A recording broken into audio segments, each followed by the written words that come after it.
Geçelim bakalım sevgili yay ve yükselen yaylara. Enerjileri her zaman çok yüksek olan sevgili yay, bu hafta öyle bir enerjiyle başlıyorsunuz ki haftaya. Dikkat etmeniz gereken alanlar neler? Kesinlikle. Neye dikkat etmeleri gerekiyor? İletişimlerine, söyledikleri sözlere, akıllarından, zihinlerinden geçenlere. Çünkü bu hafta yaylar için öyle bir hafta ki söyledikleri bir söz kaderlerini tamamen değiştirebilir. Sözleri adeta dua hükmünde, büyü hükmünde, sihir hükmünde bile diyebiliriz. Aynı şekilde düşünceleri, zihinlerinden geçirdikleri hayalleri, yaylar için dolayısıyla bu hafta çok büyük değişimler var. İletişim yoluyla her şeyi değiştirebilirler. O yüzden iletişim dillerine ne yapıyorlar? Dikkat ediyorlar. Çünkü biz yaylar, ben de biliyorsun yükselen yayım, aynı zamanda yay, sen de yükselen yaysın. Birazcık böyle planlamadan, yani çıkarsız bir şekilde konuşuyoruz. Her şeyi çok doğru, dümdüz söylüyoruz içimizde ne varsa. Ardından bu da yanlış anlaşılmalara sebebiyet verebiliyor. Birazcık da bizim toplumumuz genel itibariyle akrep ve yengeç teması daha yüksek olduğu için biz millet olarak böyle çok dümdüz konuşmaya, işte olduğun gibi konuşmaya çok alışık değiliz. Daha böyle diplomatik iletişim tarzımız Yani yaylara var. ne uyarıyorsunuz? Yaylar dolayısıyla yani Türkiye'deseniz, yurt dışında olursanız sorun yok. Yurt dışında çok şanslı oluyor bu yaylar, bu iletişim diliyle. Ama bizim birazcık daha diplomatik bir iletişim tarzı. Şöyle açık konuşalım o zaman biz de yaylara. Sevgili yay bu hafta ne yapmasın? Her şey dümdüz söylemesin. İşte bir beklemediği bir mesaj aldıysa, bir haber aldıysa hemen cevap vermesin. Biraz dümdüz beklesin. mesaj atma diyorsun. Dümdüz mesaj atmasın, evet. Birazcık diplomatik olsun, içinde tutsun. Ay bir yay da bir şey söyleyeceğim. Bir yay da bunu çok hiç zor. beceremez Evet, yani. ben de beceremiyorum ama bu hafta eğer bunu yaparlarsa o krizleri fırsata çevirebilirler. Ardından ise bu Venüs, işte Merkür, onların 4. ev, aile, yuva alanlarına geçecek. İşte taşınma, ev alma, satma ya da aileleriyle ilgili konular gündeme gelebilir. Eğitim konuları, yine sosyal medya, bu konularla da çok aktif olacakları bir dönem. Yani yayların bu hafta telefonları susmayacak. Ama dikkatli oluyoruz. Evet. Yani ya dışarıdan birileri de hani şey yapabilir, nasıl diyelim, tetikleyebilir, kavga çıkarmaya çalışabilir. Sizi kışkırtabilir, manipüle edebilir. Manipüle edebilir. O zaman sevgili yay hafta İçimizdekini gelmeden... olduğu gibi böyle safça söylemiyoruz, diplomatik oluyoruz. Tamam. Sevgili yay, biliyoruz ki önümüzdeki hafta için, 9 Şubat haftası için sözün kaderin olacak. Evet, onlar için de altın cümlemiz doğru cümle bazen ne yapar? Doğru kapıyı açar, kader değiştirir. Peki gelelim oğlaklara. Sevgili oğlak, bu hafta kaderin hangi yönde değişiyor? Maddi mi yoksa duygusal mı?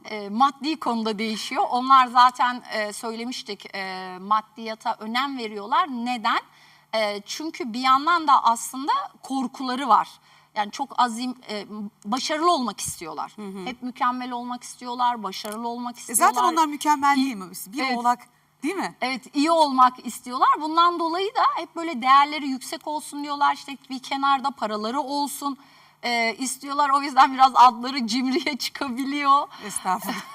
Yani astrolojide hani biliyorsun her burç için bazı... tutumlu diyoruz tutumlu, biz onlara. evet, tutumlu Bence diyelim. bir oğlak parasını doğru yönetendir. İşte onu söylemeye çalışıyorum. Yani adları yanlış yere cimriye çıkmış. Aslında onların yöneticisi Satürn olduğu için tutumlu bir şekilde daha kontrollü davranıyorlar. Benim ama tutumlu burçlarım bu hafta ne yaşayacak? Bu hafta onlara aniden para da gelebilir. Aniden para çıkışı da olabilir. Gelir gider dengesini dengelemeye çalışacaklar. Güzel. Ama güzel destekler alıyorsa haritaları, gerçekten parayla ilgili ve öz değerleriyle ilgili de yükseliş yaşayacakları bir hafta. Ardından da yakın çevre, iletişim, bu sefer de yayların değil oğlakların telefonları Çalmaya başlayacak. Evet, kesinlikle. Onlara temel uyarınız ne? Onlara da temel uyarımız, değerini hatırladığında para zaten seni hatırlayacak. Önce sen kendi değerini bil, kendi emeğini, değerini ucuza satma. Ki bir oğlak da hakikaten yani düşüncesiyle, karakteriyle, varoluşuyla gerçekten 12 burç arasında başka bir yere konulabilir değil mi yani? Bir oğlak arkadaşın olmalı, Çünkü onlar akıl aldığın başarılı olmak için çok özveri Çok. gösteriyorlar. gösteriyorlar. Peki, Evet. geçelim mi o zaman kova ve yükselen kovalara? Tıpkı oğlaklar da, daha doğrusu kovalar da oğlaklar gibi değil mi? Çok zeki, çok akıllı, hümanist. Çünkü onların da yöneticisi Satürn. Evet. O yüzden çok kontrollüler. Bu hafta bu kadar kontrollü olan sevgili kova, gezegenlerin etkisiyle ne yaşayacak? Bu hafta kovaların haftası. Zaten Şubat ayı kovaların haftası. Dolayısıyla onlar için de altın cümlemiz kendini seçtiğin an kader senin tarafına geçecek.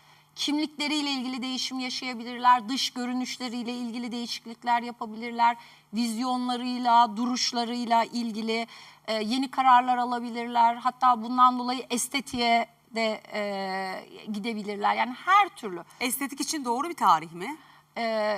Yani 11'inden sonra daha doğru tarih. 11 Şubat sonrası. Evet, daha Peki. doğru tarih. 11 Şubat öncesi biraz Uranüs karelerimiz olduğu için o vakitlerde hiçbir burç için, sadece kovalar için değil, hiç kimse için şey yapmıyoruz, önermiyoruz. Peki kovalar için başka neler öneriyorsunuz? Kovalar için aynı zamanda kendi güçlerini fark etsinler, duruşlarını fark etsinler. Ardından haftanın ikinci yarısı ise gezegenler onların para evine geçeceği için para ile ilgili konularda haberler alabilirler.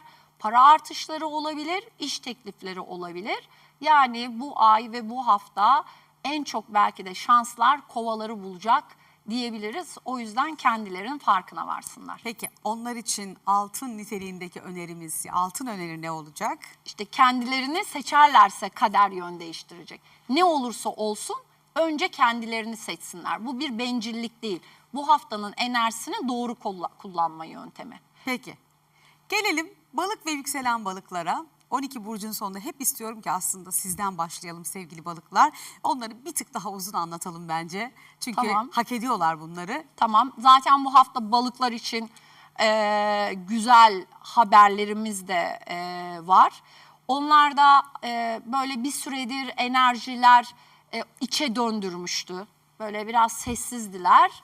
Ama 9 Şubat'tan sonra artık gezegenler onların birinci evine geçecek. Nasıl hani kovalar için söyledik ya, balıklar için de artık parlayacakları, kendilerini gösterecekleri, kadersel karşılaşmalar yaşayacakları, kadersel mesajlar alacakları, hem kendilerinin böyle şefkat, merhamet, zaten bu şefkat, merhamet hissi onlarda yüksek olacağı, dışarıdan da insanların onlara daha anlayışlı, empatik davranacakları bir zaman dilimine girecekler. 14 Şubat haftasında da en şanslı olanlar bu sefer balıklar olacak. mı? Aa Evet. ne güzel. Çünkü Venüs de balık burcunda olacak, Merkür de balık burcunda olacak ve o bahsettiğimiz Fomalhaut sabit yıldızıyla kavuşacak.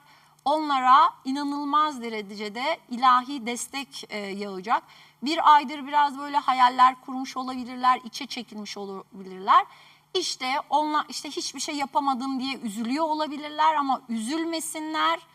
Özellikle 11 Şubat'tan sonra çok hızlı bir şekilde harekete geçecek yükselen balıklar. Sona kaldı ama bence en güzel müjdeleri de balıklara verdik diye düşünüyorum.